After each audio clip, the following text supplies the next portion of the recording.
RFI Convida. Adriana Brandão.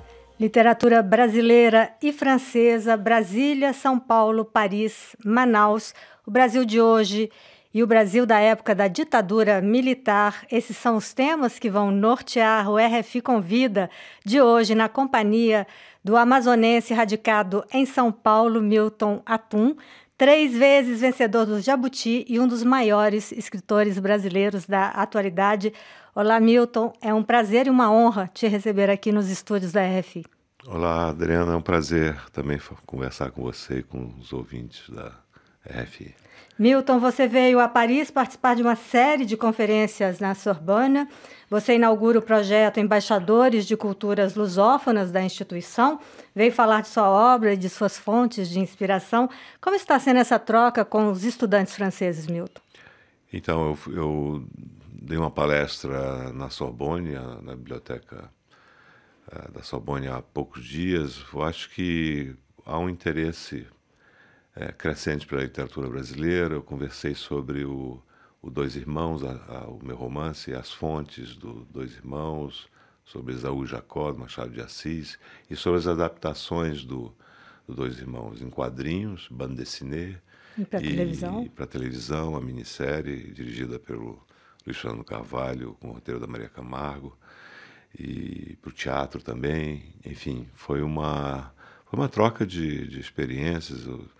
Alguns alunos não falam português, então foi uma conversa em francês com a mediação do Michel Riodel, que é meu tradutor, é professor também, e eu acho que o Alberto também, que é outro professor. Então foi interessante. Eu acho que depois eu vou dar também uma conferência, acho que no dia 12, sobre o Graciliano Ramos, sobre Vidas Secas, que é um romance importante para a minha formação. Eu li na minha juventude, em Manaus, e nunca mais deixei de reler esse romance. Milton, também importante para a sua formação é a sua relação com a França, que é muito forte. 4 de seus 5 romances já foram traduzidos para o francês e, como no Brasil, tiveram sucesso de público e de crítica.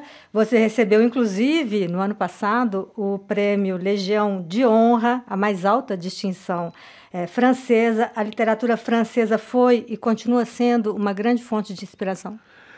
Sempre foi, desde a minha infância, juventude. Minha avó libanesa falava um pouco de francês, eu li um conto do Flaubert, Un cœur simple, um coração simples, que também influencia os Dois Irmãos. Que influenciou, é uma das fontes dos Dois Irmãos, a personagem Félicité, desse conto extraordinário do Flaubert. Eu me interessei muito pela literatura francesa ainda na minha juventude. Li bastante romance francês do século XIX, depois eu li Proust, li Céline, enfim, li os grandes. E li recentemente Bússola, um grande romance do Mathias Hénard, ganhou o prêmio Goncourt. Enfim, fui professor de francês durante 15 anos, traduzi com um amigo meu também, o Samuel Titan Júnior, os contos do Flaubert, traduzi Marcel Chaube. Enfim, eu tenho uma paixão pela cultura francesa, em particular pela literatura e pelo teatro. Estudou literatura aqui em Paris? Estudei aqui em Paris. E alguém me disse Sorbonne. Que foi em Paris que você aprendeu a escrever, é verdade? Foi em Paris que eu comecei a escrever meu primeiro romance, e em Paris eu vi o Brasil de longe. A distância ajuda a gente a pensar no seu país, nas suas origens, e a pensar na gente também, né? Quer dizer, isso foi importante ter vivido em Paris esses anos, na minha juventude. E Milton, aliás, em Paris começa o seu último romance, A Noite de Espera, que é o primeiro da trilogia Um Lugar Mais Sombrio, então um romance que começa nos anos 70 em Paris. Então, ele começa, na verdade, em 68, em Brasília. É um romance de formação, de um grupo de jovens estudantes, meio perdidos em Brasília, numa época dura, difícil, enorme repressão, censura, no auge da ditadura, e é narrado por um enfim, por um paulistano, pelo Martim, que depois se exila em Paris. Então o romance tem vários momentos. Tem momento em Paris em que ele está escrevendo, ele está revendo o seu diário, as suas anotações, a partir de 78, e tem esse momento de Brasília, entre Brasília e São Paulo, que vai de 68 a 77, mais ou menos. Então são 3 volumes, esse é o primeiro. E, curiosamente, isso foi involuntário, o romance fala do Brasil de hoje. Embora esteja situado no passado, ele repercutiu no que está acontecendo hoje no Brasil. Justamente Um Lugar Mais Sombrio é um título que veio um pouco a calhar. Veio a calhar e também, infelizmente talvez, porque a trilogia se chama O Lugar Mais Sombrio, A Noite da Espera é esse primeiro volume em que é uma noite longa e também sombria, né, durante a ditadura. E é incrível que algumas pessoas sintam nostalgia desse tempo de arbítrio, de violência, de tanta repressão, de antidemocrático, né? Então, eu acho que o segundo volume eu vou publicar esse ano, talvez em novembro. Ainda não tem título, mas a ideia é publicá-lo em novembro. Não sei o que terá acontecido até novembro no Brasil. Milton, no início do livro, você começa Inverno e Silêncio, nenhuma carta do Brasil, cidade gelada, nem sempre silenciosa, algazarra de turistas na travessia de uma ponte sobre o Sena, somos do mesmo país, andamos para margens opostas. Isso é uma metáfora do livro, né? No fundo, o livro vai falar sobre essas margens opostas. São brasileiros que não se encontram, que não estão vendo, vamos dizer, não têm uma mesma ideia do país e o Brasil, você sabe, há um fosso social, um abismo social. Enquanto os brasileiros mais ricos, de classe média ou da elite, não entenderem que há uma, vamos dizer, uma parte considerável do povo que é excluída socialmente, economicamente, nós não chegaremos a lugar algum. Então, eu acho que essas margens opostas são as margens sociais também, né? E o livro é uma metáfora do romance. Milton, como você disse, você vai também falar da obra do Graciliano Ramos, uma obra que se situa num outro momento de autoritarismo do Brasil, que é os anos 30. Há diálogos entre todos esses momentos do Brasil? Não, Ou exatamente. paralelos? Há paralelos, há algumas afinidades, né, péssimas afinidades. O Graciliano Ramos foi preso sem acusação formal. Ele passou praticamente um ano preso. E qual foi o crime dele? O crime dele foi ter sido secretário de Educação em Alagoas. Ele incluiu os jovens pobres na escola. E isso foi um crime. Foi o crime que ele cometeu, né, de ter lutado para, enfim, incluir os jovens pobres de Alagoas na escola pública. Quer dizer, quando você pensa em incluir socialmente os pobres, você é punido no Brasil. Eu não sei, parece uma doença, uma parte da classe média não gosta de ver os pobres como seus iguais.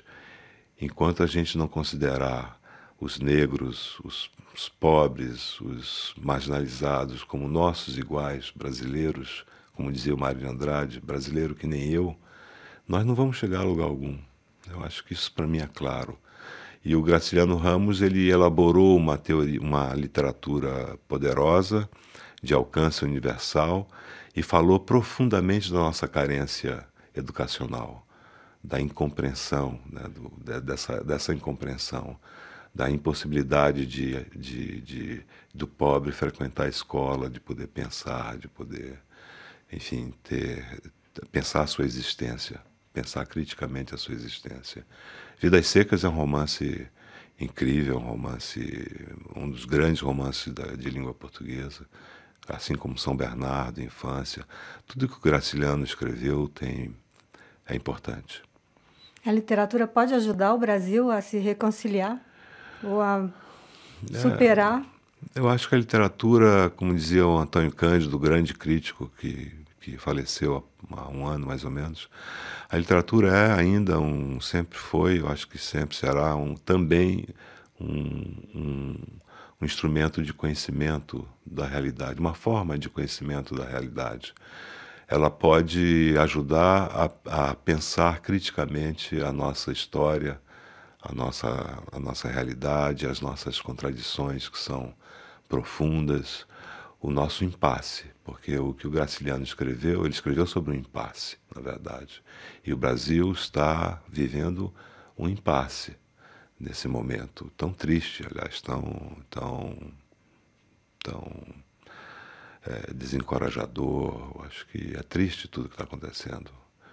É triste você ver um país, um povo sem esperança, que tá pensando mais em agressões verbais e físicas, os assassinatos, a vereadora do PSOL que foi assassinada, líderes indígenas que são assassinados, líderes, enfim, camponeses. É um país muito violento. Isso é vergonhoso e inadmissível. Milton, e nesse impasse, nessa situação do Brasil, você que sempre refletiu sobre a política, sobre memória, mas também sobre a política, em seus livros, você vai mesmo parar de escrever? Não, eu ainda tenho 2 volumes para publicar, o segundo e o terceiro, do Lugar Mais Sombrio. Eu fiquei, enfim, contente com a recepção desse romance. Foi muito adotado nas escolas, universidades, está sendo, né? Está sendo já 2 reimpressões. Eu acho que o público recebeu muito bem isso. Mas não quero parar de escrever, não quero parar de pensar sobre o Brasil e de pensar dessas nossas contradições tão fundas, né? Nessa ferida enorme, nessa incompreensão, na verdade. O que falta mesmo é uma compreensão do que é o país, com esse abismo social. Isso os brasileiros ainda não assimilaram, infelizmente. Eu não quero parar de escrever. Boa notícia. Pelo menos uma. Muito obrigada, Milton, pela sua presença aqui nos estúdios da RFI. Eu que agradeço. Muito obrigado.